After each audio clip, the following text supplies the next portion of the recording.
at ourselves. Let's see if this is working. I am holding my mule on today, y'all, because when I tell you the universe is testing my patience, I appreciate your patience. I am going to, I am learning so much today. So many reasons. Mm. So many reasons. Bear with me. Let's just make sure I don't mess up anything that we need in the process.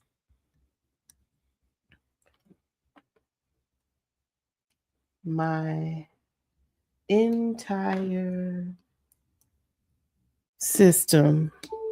There we go. Look at that. Everything is up and running finally. Whoo, y'all. A day.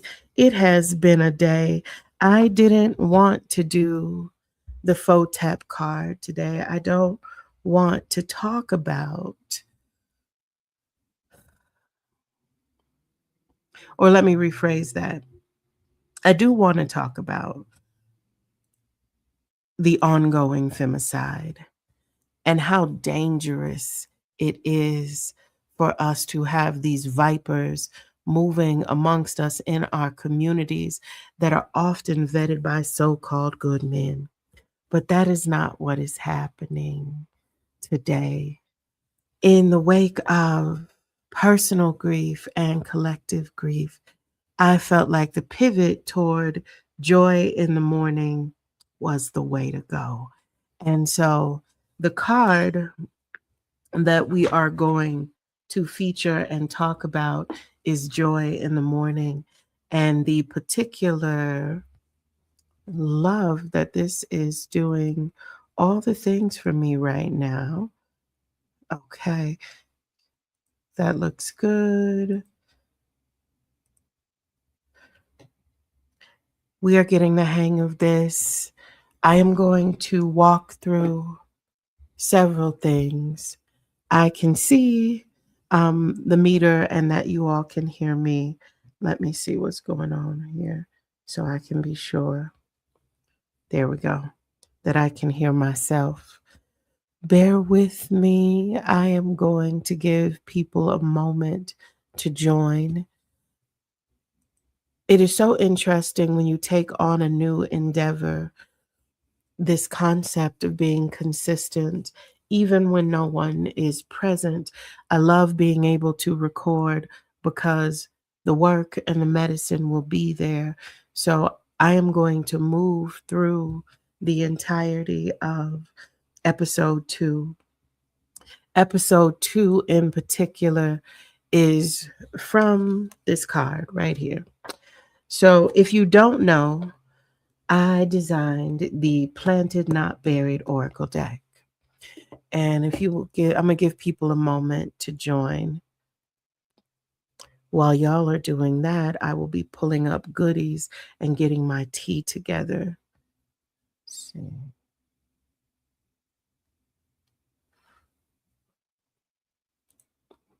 Okay. So the Resurrection Manual. I know many of you have supported the Oracle deck. Thank you for supporting the Kickstarter. I am eternally grateful for that. Let me fix this lighting. It feels dark in here. Or dark-ish. Let's see. It's better, but it'll do. But many of you supported the Kickstarter for Planet Not Buried, the Oracle deck, and I am eternally grateful for its success and for your support.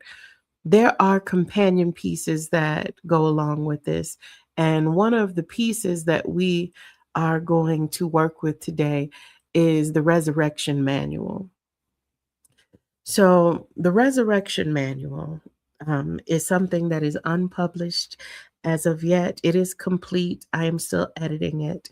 But what I want to talk about today, what really hit me, is the ways that it has been necessary for me to pursue joy in the name of survival. Just so that we are familiar with each other, if you do not know who I am, my name is Confidence Omanai. I am a poet. I write across genres, plays, I do commercial voiceover, and I am an end of life doula. Um, I do write poetry. I write poetry as of late more than anything, but it seems like these times warrant the necessity for poetry, and poetry saves lives. So let's just dive in. I want to welcome you. If you haven't met me, if you haven't been here before, if you do not know what the purpose of the resurrection sessions is, it is an invitation to just show up as your fullest self and be in community and find medicine. And it is a way to move toward joy, even if you have to crawl. So, welcome to the resurrection sessions. This is an altar where survival becomes story. The card today is joy in the morning instead of photap. I will hold that up for you to see it. If you do not have this card or the Oracle deck, in the description for this episode, you'll be able to get, you can click on the link and you'll be able to get that deck. The deck is available on our online store, Hardyhood Chic. You can purchase the deck in person at Alchemy Ritual Goods in Denver, as well as the Museum for Black Girls, which we love so much. So, how do we choose joy while living through grief, uncertainty, violence, exhaustion, and survival? Let me make sure I got my tea. I need honey because sweetness, okay? So, what made me pivot from an episode about photepery to doing an episode about grief and finding joy in the midst of it was twofold. Okay, that's not what my intention was right there, but all right. Um, I spent 464 days no longer co-parenting, but single parenting in the most non-consensual way. I did not consent to it. It was in breach of our parenting contract, and it was sudden when it happened, and it threw my world as well as my son's into chaos for a moment. But as always, I am adept at finding my way and at grounding myself and rebuilding. Now, you don't have to be a mother to know that some spaces are not safe for you to break down. Some spaces cannot hold you. And regardless of what other people believe, I do allow my children to see that I have emotions and what I'm going through, but it is a very age appropriate thing. And when you are in deep grief, breaking down in front of an autistic child with ADHD could be scary for them. And so, what that meant is that for 464 days, while we were finding a new normal, okay, and rebuilding, it meant that I could not break while my son was present. There were things that I shielded him from because that is what I do as his mom. He is a child and he should get to remain a child, and grown-ups should worry about grown-up things, not children.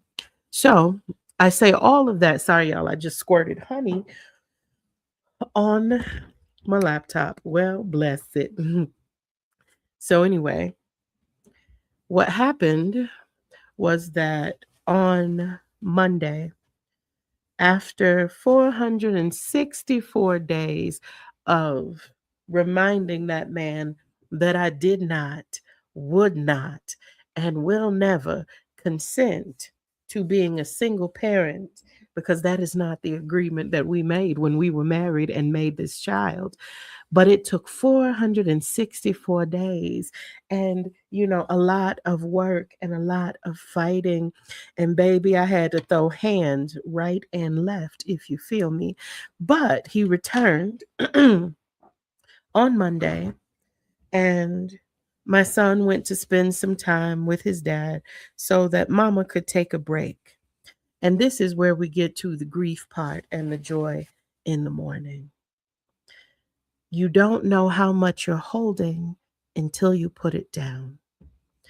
And once my son was gone and the house was quiet, all the things that I did not grieve, all of the things that I held back so that he could feel calm and grounded, all of the floodgates, baby, the floodgates opened. And the next thing you know, I was in wide open travail. And then I got a phone call that someone who my children and I really valued uh, were no longer on this plane. And sometimes it just takes one thing, whether it's a sad movie or a conversation or the shower curtain falls or you knock your coffee over on the I did that today, knocked my coffee over on a white carpet. Whatever the small thing is, when the floodgates open, I found myself deeply grieving. And I wasn't just grieving because a friend had transitioned.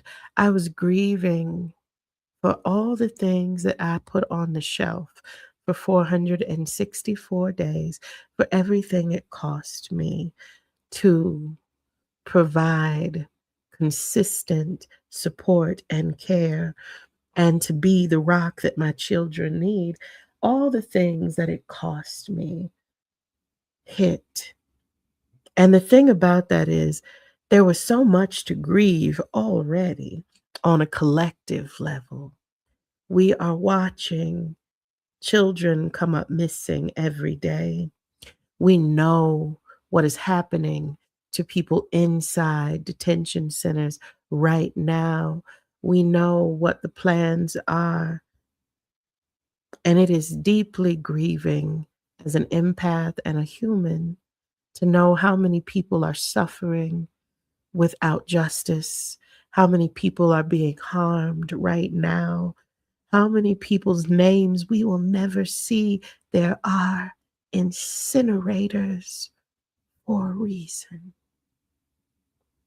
And that is a cause for deep grief. And so I do what I do best. I took all my little tools and I went to my altar. And at my altar, I was able to sit down and talk to the ancestors and gain perspective on what to do today. And though it may seem odd and completely unrelated, it was absolutely exactly what I needed. I got up from the ancestor altar, and what was the loud and clear instruction for me was to start living again in ways that I had not been. When you are in grief, when you are in survival mode, I haven't been in survival mode for a while. The interesting thing about that is that someone has to tell your nervous system. And so when my son left on Monday, my nervous system unballed its fist and said, "You can break now." Baby,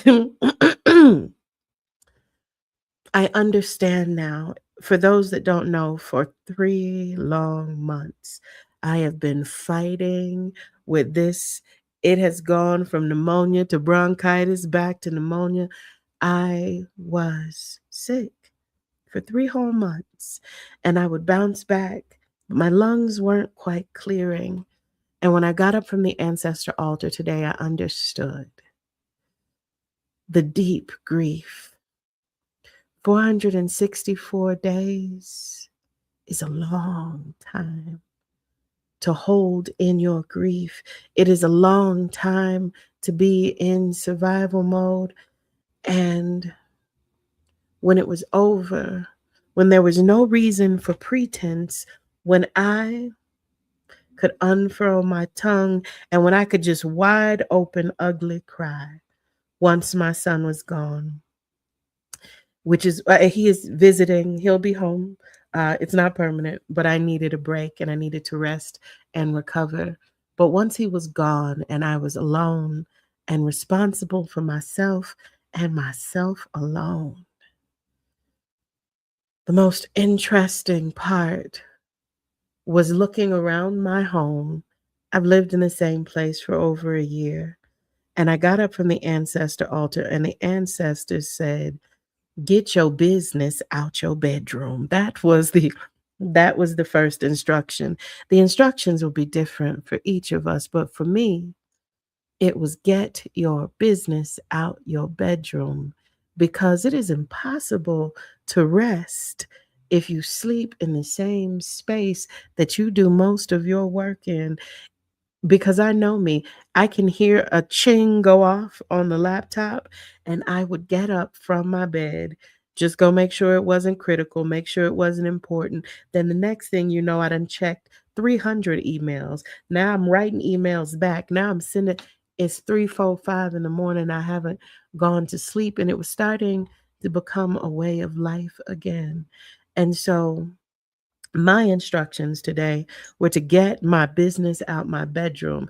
And that was not an easy task. It is done, but that meant that all the file cabinets, the desks, the bookcases, my desks are huge, monitors, mics, everything had to come out. And that meant it was time. And when I began to move things, I literally got up from the altar, started breaking everything down, and just started moving it all out of the bedroom. And I was like, started calling friends. And as I was moving everything, once I had moved all of the office furniture, all of the things that pertain to my business, printers, all that stuff. Once it was out of the bedroom. I sat down in the bedroom floor and started ugly crying, because what I realized is I hadn't actually decorated. Once we moved in, everything was more utilitarian, more functional. Just put the stuff where the stuff goes so I can get to work. Everything was centered around work. And the real truth was I hadn't bothered to decorate because I had been through so much. I had survived so much. I had been gutted and wounded and buried so many people, some living, some dead,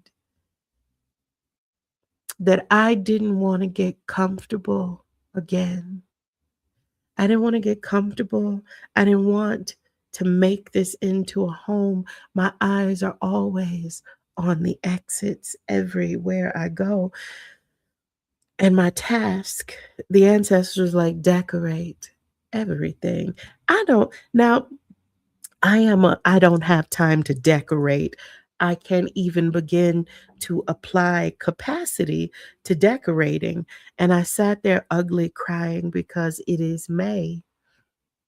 And most women that I know, unfortunately, uh, well, let me rephrase that. Most of my closest friends also have mother wounds. And the reason that is relevant in finding joy for me, and it may be relevant for some of you, is because every May,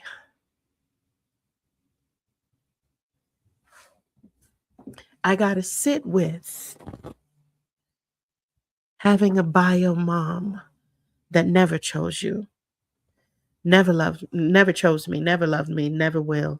It is not debatable. I don't need any commentary from anyone with the "you only get one mom." It will get your feelings hurt, because that's not how this works.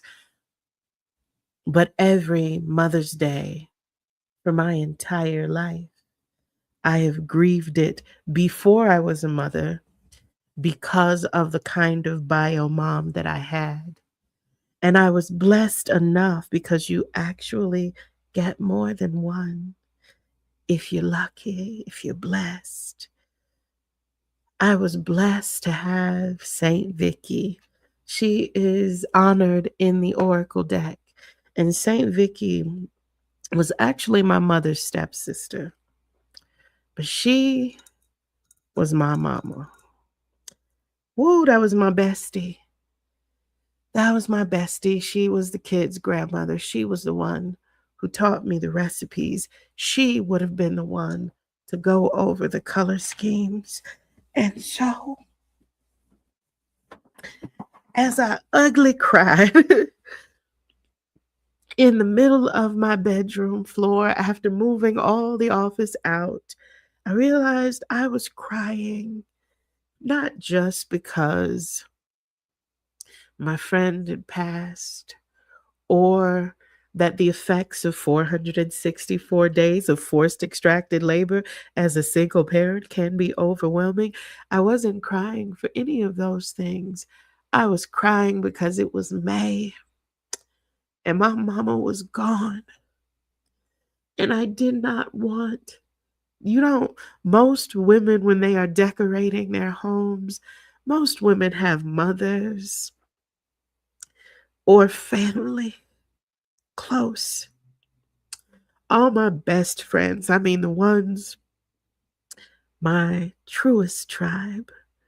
I have good friends and I have been building community in Denver for a long time. And I do have amazing friends who are actually coming over to decorate on Saturday. But in that moment, I was sitting in the floor crying because it's May.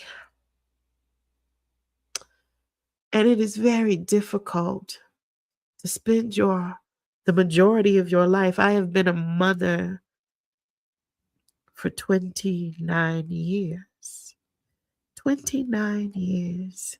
29 years it's difficult to be a mother when you are unmothered. And so I sat in the floor and ugly cried for all of it. I cried for Jen. I cried for what my son went through for the 464 days that his dad was AWOL. I cried for what I sacrificed so that my son would lack nothing in those 464 days. And I cried for a burning world because everything is on fire. Woo, everything on fire. I don't know why I bother to put on a face beat, y'all. Every time I put my makeup on, I end up crying it off.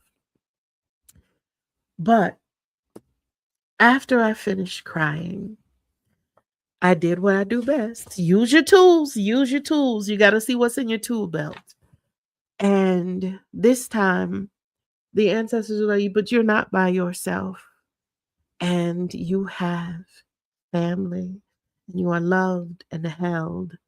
So instead of sitting in this floor crying because you hate to decorate and St. Vicky not here and Aunt Jackie in Tulsa and all your girls is in Tulsa, I thought of who is not in Tulsa. You have a whole squad in the city of Denver and the surrounding area. And so I sent a message to my homies and I told them that I didn't want to decorate alone. And I also wanted to decorate every room in the house and the office and the podcasting studio. And I ugly cried for quite some time while my people comforted me. And it was a gift for me and for them because each of them shared something with me. Okay, we're in real time. And if you know nothing else about me, know that I don't do toxic positivity. I will never pretend to be okay all the time because if you have half a heart in these wild times. Okay is relative. So I called all of the ones that you don't need everybody because everybody ain't for you. And sometimes, right in the middle of your grieving, people will show you that they are not really for you. And that's okay too, because in the words of Mother Hazel Mack, baby, that's data you can use.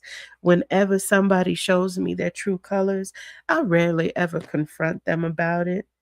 I just use the data accordingly. Okay. Thank you, Mother Hazel Mack. She is one of the founding members of the Black Panther Party in North Carolina. She is in Winston-Salem right now. I love you with my whole heart. So, after calling my friends, I sometimes grief has to be communal. So I call my friends and they all come up with ideas of what we gonna do, what we can do, and it is joyful. And suddenly I am smiling about sanding down and we're reupholstering things and all kinds of stuff and changing curtains. But it isn't just the decorating in that moment of grief, in that it really sucks that St. Vicky is gone, and it really sucks to have a fucked up mama. Okay, it is what it is to be given parents who cannot parent you and then lose the parents that chose you. It feels like a slap in the face and salt in the wound. However, today my way forward was to reach for my tribe and ask for help and be open and honest in that. And several of us got on the phone. And what I always say before I ask anyone to do anything with me or for me is gauge whether or not you have the capacity, because we are all holding grief. Everybody that loves you will not have the capacity to carry you, hold you, support you, grieve with you. Everybody does not have it, and that's okay too. But if you move through the world, I believe, with good intentions and doing as little harm as possible, and you walk in integrity, you find community. And even if everybody can't show up, somebody can. And so somebody showed up for me today, and some more somebodies will be here on Saturday. And with the friends that came today, we sat for about 10 to 15 minutes and we named the grief, because it's never just about me. Whenever me and my tribe come together to heal, to grieve, to grow, it's never about just me. It is about us as a squad, as a team. It is about us being whole as a tribe. And so together we made space for each of us to name the grief. What are we carrying collectively, individually? Exhaustion, fear, isolation, burnout, the cost of constantly enduring. And so we sat with that for about 10 to 15 minutes and just quietly honored that we don't have all the answers right now. But the most beautiful thing about my friends and friendships is that we can sit with each other in the most difficult circumstances. Don't need to have all the answers, but be fully present. And I need you to understand that presence, just being present, you ain't got to have no suggestions. You could sit silently and sip tea like we did. Presence is an intercession all by itself. So I'm going to read you the Joy in the Morning card this is the guidebook for the Planted Not Buried Oracle deck. I'm going to double check. Joy in the Morning is on page 48 and 49. I want to read the card to you and what is in the guidebook. I can show it to you here, but you really would need to avail yourself and get your own, baby, if you need this medicine. Joy in the Morning. Keep all the joy I wrestled from this world. More will come in the morning. Girl, bye. That is the poem I'm Dying Again. It is from the Roll the Stone Away companion poetry book. The poetry book is a companion to the Oracle deck. There are 18 poems in it with stories, and each poem correlates to a card in this Oracle deck. The card reads, I have found liberation and joy in the shadow of death. There is freedom in the undoing, the welcomed expansiveness of emptying out a hoarded house, cluttered space, life, mind. I have become addicted to the lightness of being found at ground zero, at the point of impact. In every catastrophe, there is clarity that supersedes everything. When all has been lost and you remain, the breath in your body is a perpetual bloom. Every footfall becomes percussion worthy of worship. You may have reached what you believe is rock bottom's basement. I invite you to embrace the breadth and width of possibility. There is hope in the air of expectancy. Something new must fill the space. If you are standing in the ashes of your best laid plans, there is still room for joy. Grief has been my companion beside many a grave. Survey the loss, acknowledge what is no more, and wrestle whatever joy you can from this world. There is a reading assignment for every card in this oracle deck. And for Joy in the Morning, the reading assignment is Everything's Trash, but It's Okay by Phoebe Robinson. I will touch on a couple of the questions uh, from Everything is Trash and some of the things to keep in mind. Before moving toward joy, you have to tell the truth about what hurts. What grief have you been trying to outrun? I invite you to feel free. I always check the chats and the notes. You can feel free. It doesn't matter if you're watching the playback or not, to put in the notes what grief you have been trying to outrun. I invite you to share whenever you feel like it. I also want us to move toward release.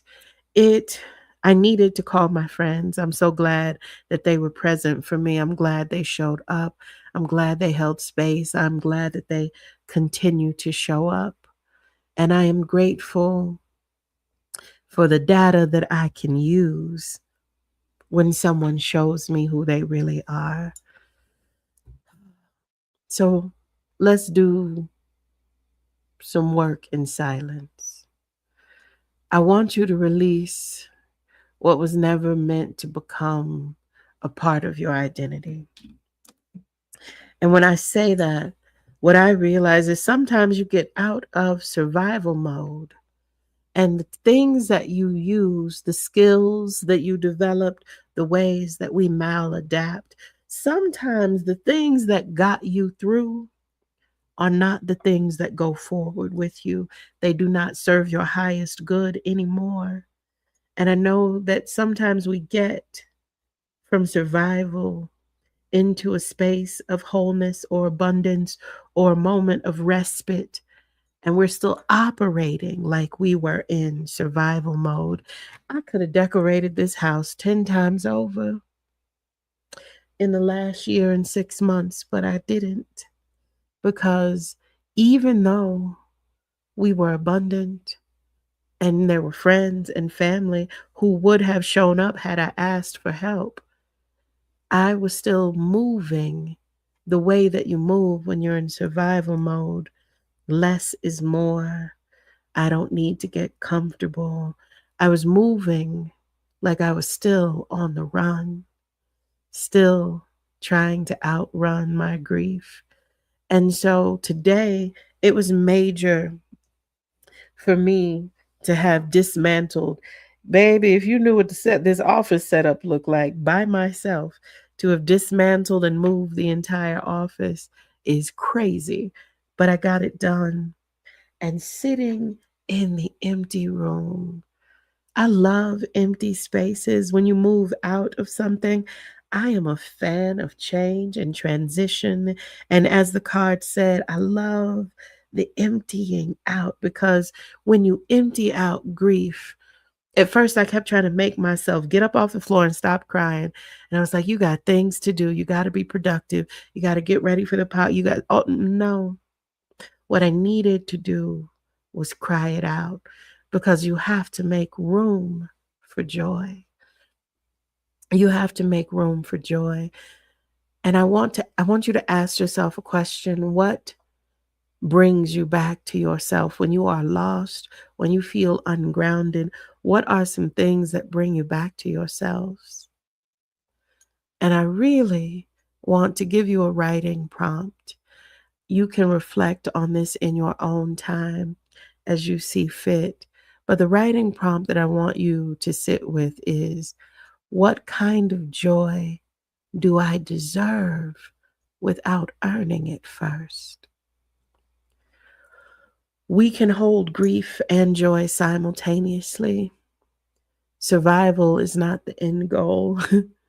We deserve tenderness too. May we become people who remember that joy is not frivolous. In my world, joy is fuel. Joy is medicine. Joy is evidence that I am still alive. And some days I am crawling toward joy, but I'm moving in its direction nonetheless. And I would invite you to do the same. If you have not subscribed, I invite you to do so. Upcoming workshops, because I always forget to tell people these things.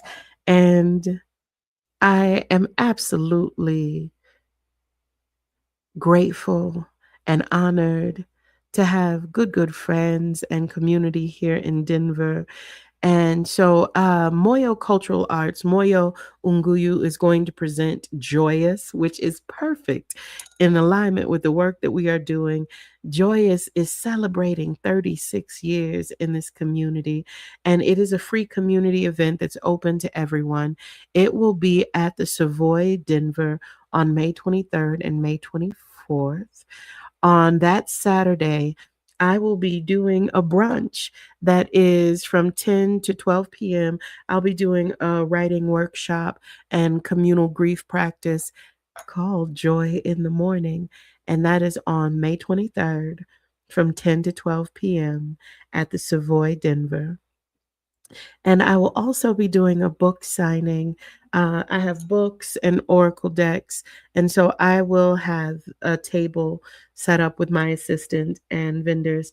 Have a vendor table set up with my assistant on both days. So just because I tend to forget things, I will make sure that we send out a post tomorrow that updates you and a flyer attached to when that is happening. But there's a community dinner, there will be dance, there will be Tai Chi. The Afrobeat dance workshop is going to be from 1 to 1:50. I will be there getting my groove on, because moving through grief is absolutely necessary, and you cannot hold it in your body. It has to go somewhere. So I will be opening Saturday with the Joy in the Morning brunch and poetry workshop. And we will be working through an entire series of writing and ceremony around releasing grief. And the Afrobeat dance workshop is from 1 to 1:50. There is Tai Chi, a Tai Chi fan class.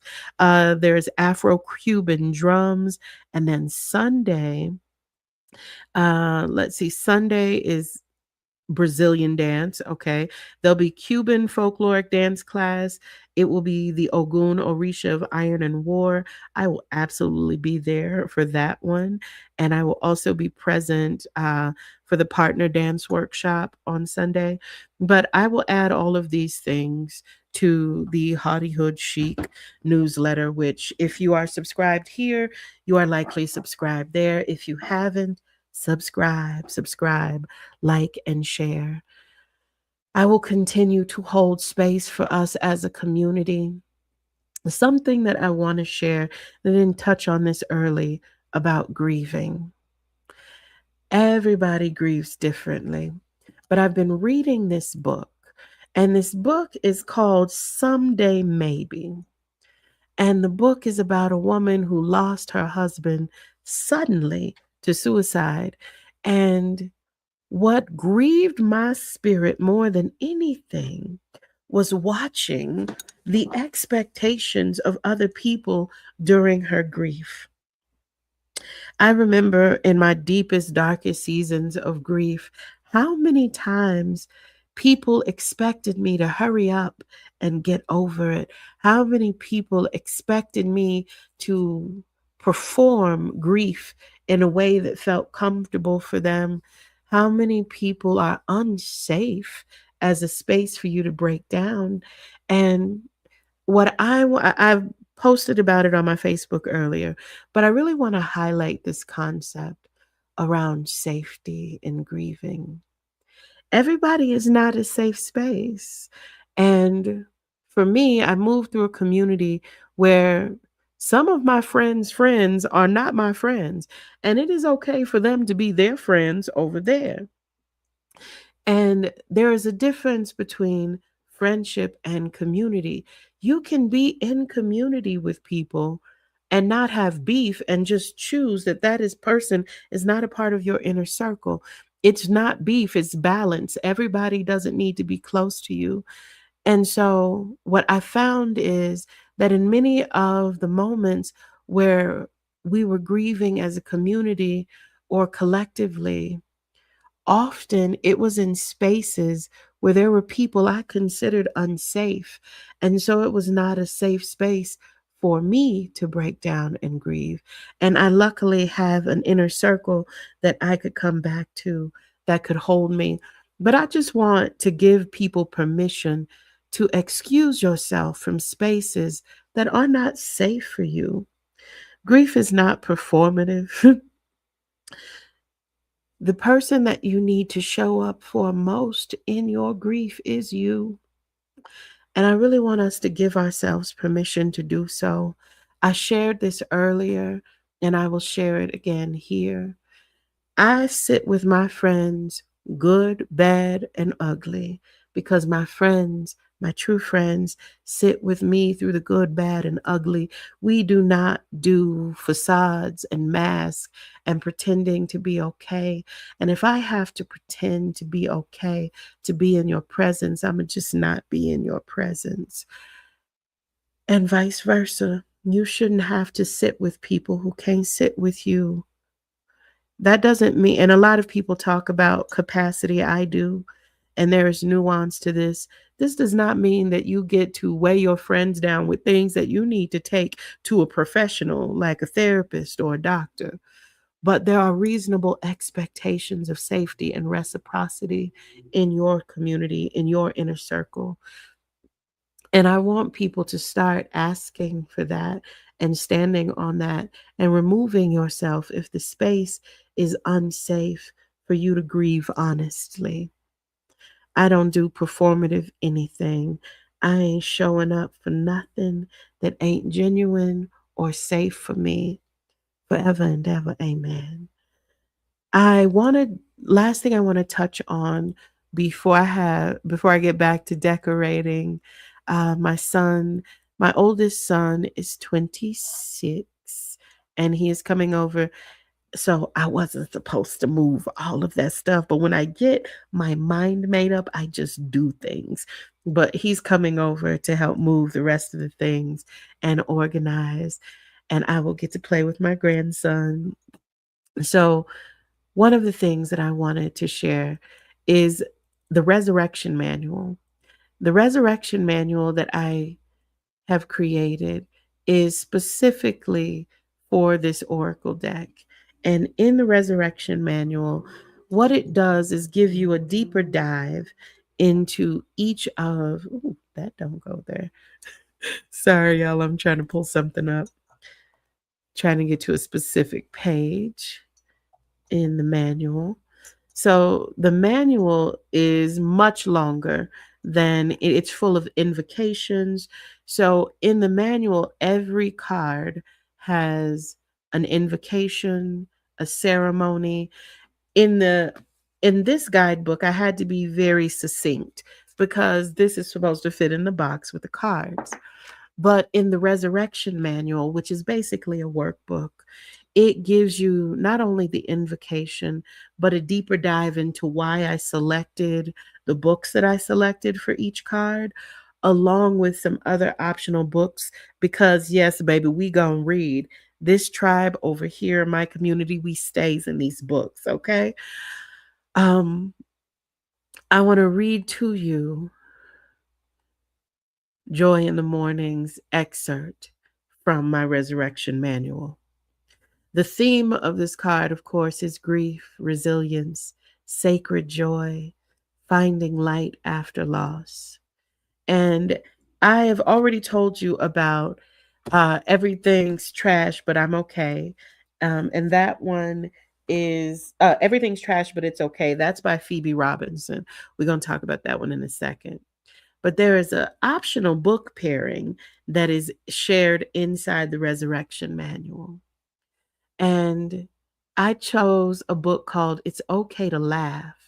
Crying is Cool Too by Nora McKierney.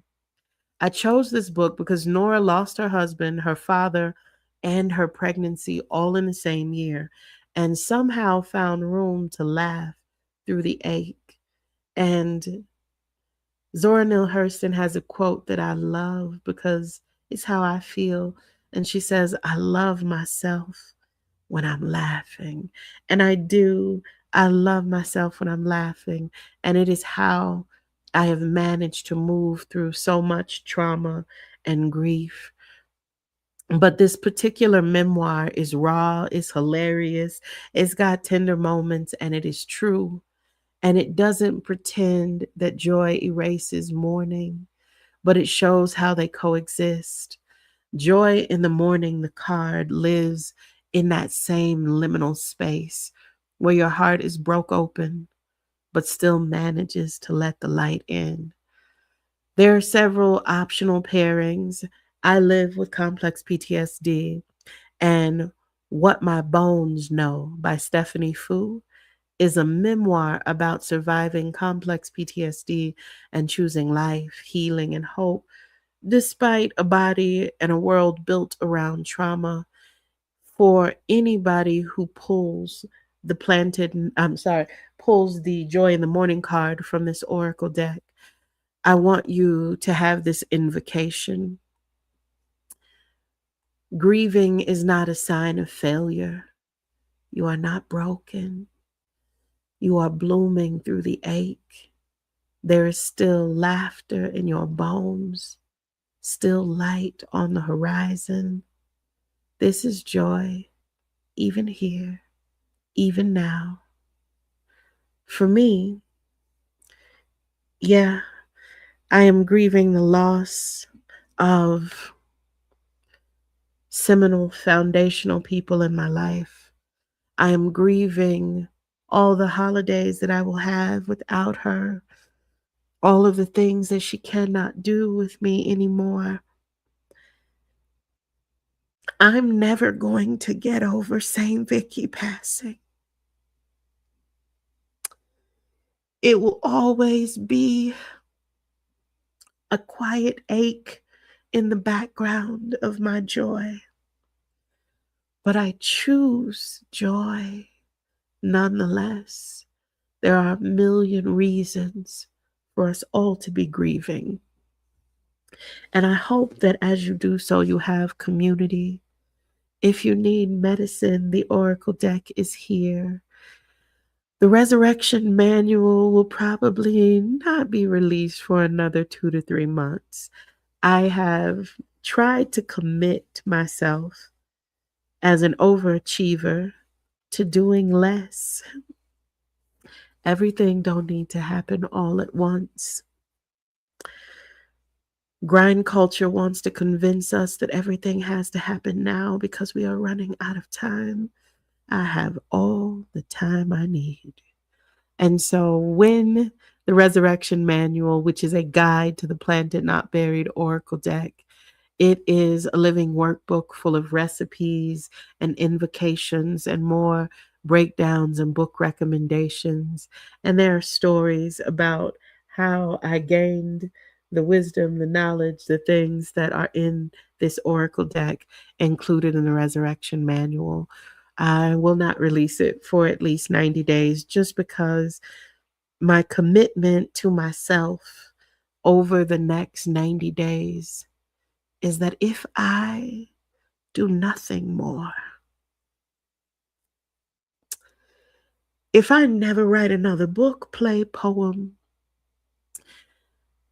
if all I do is get up, breathe, make room for, I am the executive director of a nonprofit that helps people build resilience and process trauma using art and an end of life doula. If I don't commit to anything new, if I don't generate or produce anything else, I have done enough. I have lived multiple lives in these years. And so there are more products being released. For now, please feel free to visit the online store at Haughty Hood Chic and avail yourself of some merch. There are, of course, the Oracle deck, and there are shirts and hoodies, and the greeting card line was already created. So that just will pop into the store. That has existed for a while. And having an assistant is new. And so I will allow them to upload and do those things in their timing. I am forever grateful for those of you who sit with me in the difficult seasons. I know that we are all grieving, but there is still light spilling through the cracks. And there are so much more of us. There are a lot of folks that are loud and wrong and evil, but we are here and we are driving out darkness, and we will not be overcome by evil. On my mama. Thank you for sitting with me. I will see you in 2 weeks. I have made these resurrection sessions bi-weekly so as not to overwhelm myself. It is a joy to be in community. It is a joy to leave medicine in the world that people can access without exhausting myself. And that was the purpose of creating this deck and of the resurrection sessions. I can show up fully in ways that do not deplete or exhaust me here. And anybody can pick up an oracle deck and get all that good medicine, and I can rest. I invite you to grieve wide open, be your fullest self. I would reference, if you are interested in being an end of life doula, I have amazing mentors. Inelda Institute is a great place to go. Dr. Jamie Edie Chisholm and the Ratchet Grief Project are absolutely phenomenal. She is consistently providing us with new ways to interrogate thanatology. And so please, I will make sure that I put in the comments or pin in the description how to access more end of life support. I created this deck because I had a waiting list of clients and I couldn't show up for everybody and me at the same time. And so please take a look at Dr. Jamie Edie Chisholm and the Ratchet Grief Project. If you want to dive into end of life work or just need end of life support, my website is transformingtransition.life, and there is more support for you there. If you are in the Denver area, I hope to see you on May 23rd and 24th during the book signing or the workshop. It is well with my soul. Go thy way and be made hopeful, because whole, whole might be hard to come by these days. Be made hopeful. Go that way and be made hopeful. And that is exactly where I am going to land. Thank you. I am sitting with how joyful I feel. I found joy. This day was hard. I really was so grieved, and it felt good to be able to call on community. You can't call on everybody, but I'm sure there are a few people you can call, and there are resources available if you feel completely alone in the world. All you have to do is click the link to Hardyhood Chic, onlyconfidence.com, transformingtransition.life. All of them are linked to each other. And what I cannot do, our community can. Healing is a collective process. Good night, y'all.